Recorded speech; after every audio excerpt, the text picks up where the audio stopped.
예루살렘아, 여호와를 찬송할지어다. 시온아, 내 하나님을 찬양할지어다. 그가 내 문빗장을 견고히 하시고 내 가운데에 있는 너의 자녀들에게 복을 주셨으며, 내 경내를 평안하게 하시고 아름다운 밀로 너를 배불리시며, 그의 명령을 땅에 보내시니 그의 말씀이 속히 달리는도다. 눈을 양털같이 내리시며 서리를 재같이 흩으시며 우박을 떡 부스러기같이 뿌리시나니 누가 능히 그의 추위를 감당하리요. 그의 말씀을 보내사 그것들을 녹이시고 바람을 불게 하신즉 물이 흐르는도다. 그가 그의 말씀을 야곱에게 보이시며 그의 율례와 규례를 이스라엘에게 보이시는도다.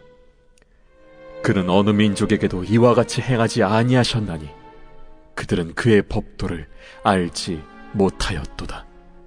할렐루야.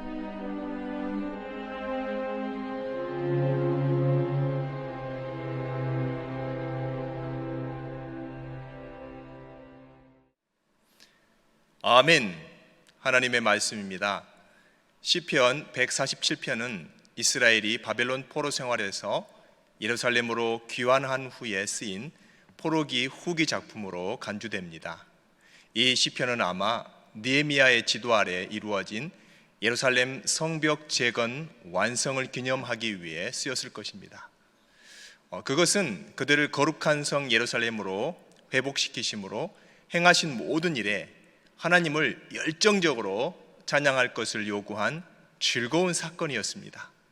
이 시편은 세 연으로 구성되어 있고요, 각 연은 예배의 이유를 제시하고 예배를 요청하는 부르심을 담고 있습니다. 그래서 1절에서 6절까지 하나님의 회복에 대한 찬양이 나오고요, 7절에서 11절까지는 하나님의 채우심에 대한 찬양을 하고 있습니다.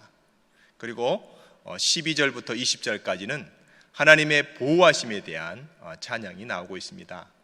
오늘 이 본문의 말씀을 기억하고 우리 12절부터 14절까지 함께 읽겠습니다. 예루살렘아, 여호와를 찬송할지어다. 시온아, 네 하나님을 찬양할지어다. 그가 내 문빗장을 견고히 하시고 내 가운데 있는 너의 자녀들에게 복을 주셨으며 내 경내를 평안하게 하시고 아름다운 밀로 너를 배불리시며. 아멘. 여기서 시인은 하나님께서 문빗장을 견고하게 하시고 자녀에게 복을 주시며 경내를 평안케 하실 것이라고 말했습니다. 문빗장, 우리가 잘 알고 있지요? 문이 열리지 않도록 고정시키는 막대기를 가리킵니다. 그리고 성의 견고함을 상징적으로 나타내는 그런 말입니다. 당시의 고대의 전투는 공성전, 즉 성을 빼앗으려는 자와 성을 빼앗기지 않으려는 사람들의 혈전이 주를 이루었습니다. 그래서 웨일즈 속담에 이런 속담이 있습니다. 성벽 뒤에서는 누구나 용감해진다. 그만큼 이 성이 우리에게 주는 안정감, 보호하는 느낌이 크다는 것입니다. 성을 빼앗으려는 쪽에서 가장 쉽게 성을 함락시키려면 성문을 뚫고 정문으로 안으로 들어가야 하는 것입니다. 그것이 여의치 않으면 사다리를 이용해서 성벽을 기어 올라가서 성을 점령해야 되는 것인데, 그렇게 하다가는 너무나 많은 군사들이 사다리를 타고 올라가다가 적이 사다리를 밀어버림으로 목숨을 잃게 되는 그런 위험이 따르는 것입니다. 이처럼 성벽을 통한 성의 함락은 심각한 피해를 감수해야 하는 일이기 때문에 대부분은 성문을 부수고 정문으로 성을 점령하려고 했습니다. 따라서 고대 전쟁에서 성문과 성문을 지탱하는 빗장의 견고함은 성의 함락을 막기 위해서 그 무엇보다 중요한 것이었습니다. 사람들이 살고 있는 성이 큰 성이건 작은 성이건 사람들의 삶의 터전이 되는 그 나라의 안위를 보장해주는 이 성 하나만 든든하게 잘 지켜도 그 안에 살고 있는 성의 주민들이 평안할 뿐만 아니라 나라와 민족 전체가 용기와 자부심을 얻게 되는 것입니다. 우리 인생도 마찬가지입니다. 하나님께서 문빗장을 견고케 하시고 경내를 평안케 하신 성에 거하게 될 때 우리는 안전하며 든든하게 살 수 있는 것입니다. 국가든 가정이든 개인이든 하나님께서 지켜주셔야만 견고해지는 것입니다. 그럴 때 평화가 찾아오고 평안을 누릴 수 있습니다. 평안을 누릴 때 우리가 하는 모든 일들이 다 잘 되는 것입니다. 14절 말씀에 보면 가장 고운 밀가루로 배불리신다라고 되어 있습니다. 이런 고급스런 밀가루가 나오려면 우선 농사가 잘 되어야 합니다. 하나님께서 작물이 잘 자라게 해주시고 그들의 땅이 비옥하게 해주셔야 가능한 결과인 것입니다. 하나님께서 지켜주시지 않으면 나라의 안보와 경제는 누구도 장담할 수 없는 것입니다. 물론 국가든 가정이든 안보와 경제를 튼튼하게 하기 위해서 여러 가지 방법도 강구하고 필요한 수고를 감내하며 할 수 있는 모든 노력을 기울이고 최선을 다해야 됩니다. 그러나 그 안에 하나님께서 계시지 않는다면 우리의 문빗장은 결국 무너져 내릴 것입니다. 그렇기 때문에 우리는 하나님을 온전히 의뢰하면서 이 나라의 안정과 발전을 위해서 하나님께 늘 의지하며 기도해야 하는 것입니다. 그리고 그분의 손 안에 우리가 들어가게 될 때, 하나님의 강한 팔 안에 들어가게 될 때 우리의 개인의 삶, 가정의 삶, 국가의 안위는 보장될 것입니다. 하나님의 이끄심으로 더욱 견고하고 형통한 길로 나아가게 되는 것입니다. 그 다음 말씀 우리 15절에서 18절까지 함께 읽도록 하겠습니다. 그의 명령을 땅에 보내시니 그의 말씀이 속히 달리는도다. 눈을 양털같이 내리시며 서리를 재같이 흩으시며 우박을 떡 부스러기같이 뿌리시나니 누가 능히 그의 추위를 감당하리요? 그의 말씀을 보내사 그것들을 녹이시고 바람을 불게 하신즉 물이 흐르는도다. 아멘. 시인은 하나님께서 말씀으로 눈을 양털같이, 서리를 재같이, 우박을 떡 부스러기같이 뿌려주시고 또한 추위로 얼어붙은 것을 다 녹여주시고 바람을 불게 하셔서 물이 흐르게 하신다고 말하고 있습니다.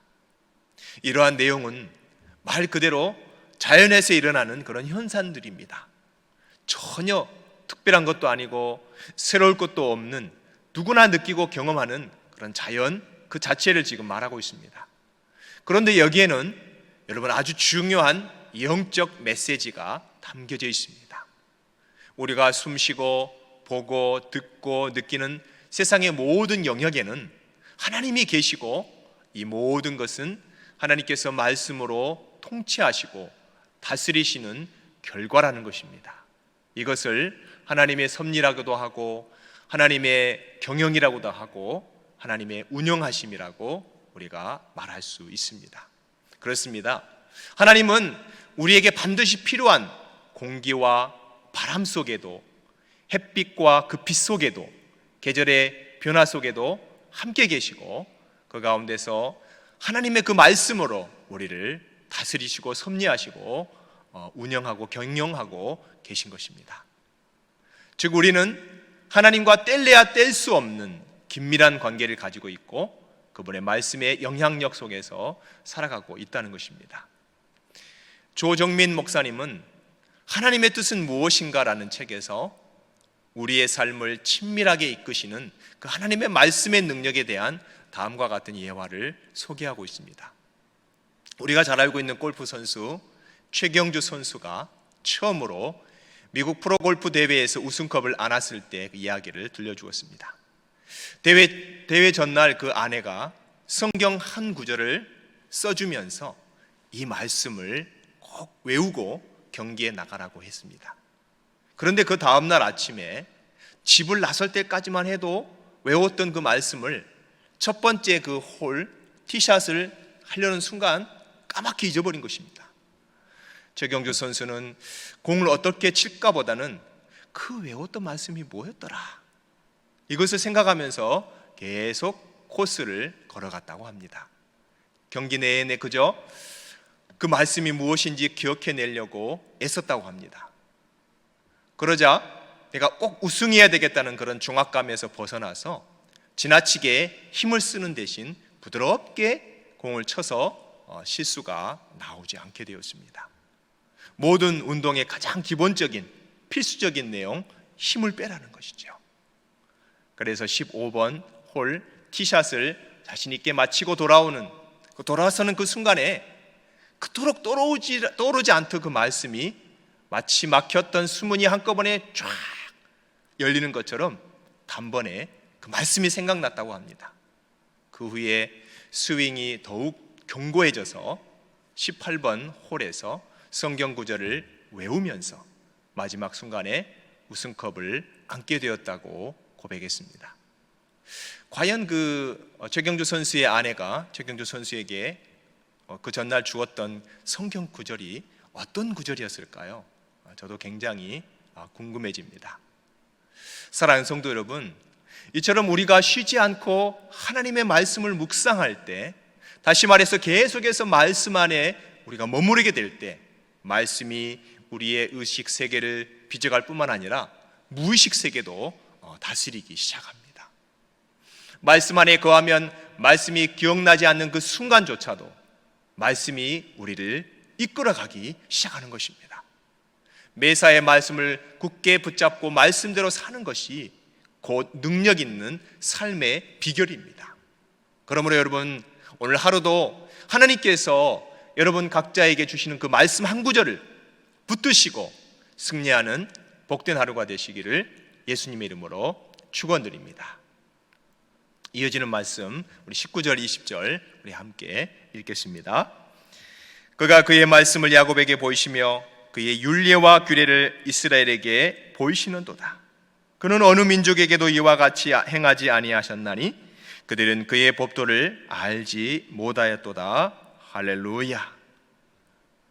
이 구절에서는 어느 민족에게도 베풀지 않으신 하나님의 특별한 은혜가 나오고 있습니다. 그것은 야곱과 이스라엘에게만 보이신 특별한 그런 은총입니다. 하나님은 만물 가운데 숨겨놓으셨던 그 하나님의 섭리의 원천인 말씀을 특별히 선택하신 그 야곱과 이스라엘에게만 주셨습니다. 그 이야기가 바로 구약 성경의 핵심인 것입니다. 즉 시내산에서 하나님은 이스라엘 백성에게 당신을 계시해 주셨고 놀라운 기사와 이적을 베풀어 주셔서 하나님의 그 전지전능하심을 드러내 보여주셨습니다. 또한 이들이 거할 언약의 땅을 주셔서 그곳에서 거룩한 선민의 삶을 살게 해주셨습니다. 그러나 이스라엘에게 주신 특별한 은총은 특별한 의무와 책임 또한 따라오게 되는 것입니다. 하나님께서 이스라엘에게 주신 율례와 규례는 하나님과 이스라엘 간의 언약적인 성격을 가지고 있기 때문입니다. 그런데 이스라엘은 그 언약의 말씀, 하나님의 약속의 말씀을 듣고 나서 받고 나서 어떻게 살았습니까? 하나님 은혜에 합당한 선민으로서의 의무와 책임을 안타깝게도 소홀히 해버렸습니다. 이스라엘은 하나님이 주신 특별한 은혜와 사랑에 보답하지는 못할 망정 하나님의 말씀을 짐으로 여기고 부담스러워했습니다. 하나님의 말씀에 불순종한 것입니다. 사랑하는 여러분, 이것은 이스라엘만의 이야기가 아닙니다. 오늘날 우리도 마찬가지입니다. 우리는 이미 하나님께 갚을 수 없는 놀라운 은혜를 받은 그런 사람들입니다. 그럼에도 불구하고 우리는 은혜에 합당한 삶, 구원에 합당한 삶, 성도라는 그 명예로운 이름에 걸맞는 삶과는 너무나 멀고 먼 자세와 무책임한 삶의 자세를 가지고 살 때가 종종 있습니다. 사도 바울은 갈라디아서 5장 13절에 이렇게 말씀하고 있습니다. 형제들아, 너희가 자유를 위하여 부르심을 입었으나 그러나 그 자유로 육체의 기회를 삼지 말고 오직 사랑으로 서로 종노릇하라, 이렇게 말씀을 했습니다. 그럼에도 불구하고 혹시 우리는 육체의 기회와 죄의 기회로 삼으면서 살 때가 있지는 않았는지 우리의 삶을 돌아보아야 할 것입니다. 하나님께서는 우리 각자에게 이 세상에 비할 바 없는 엄청난 그 은혜와 구원을 우리에게 허락해 주셨습니다.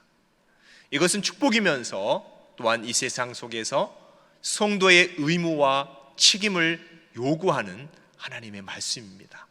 그러므로 사랑하는 성도 여러분, 우리를 왕같은 제사장으로 거룩한 나라로 그의 소유된 백성으로 만들어주신 그 하나님의 은혜를 잊지 마시고 우리의 삶이 하나님께 영광 돌리는 그 삶이 될 수 있도록 최선의 노력을 기울이면서 살아가는 오늘 하루가 되시기를 주 예수님의 이름으로 축원드립니다.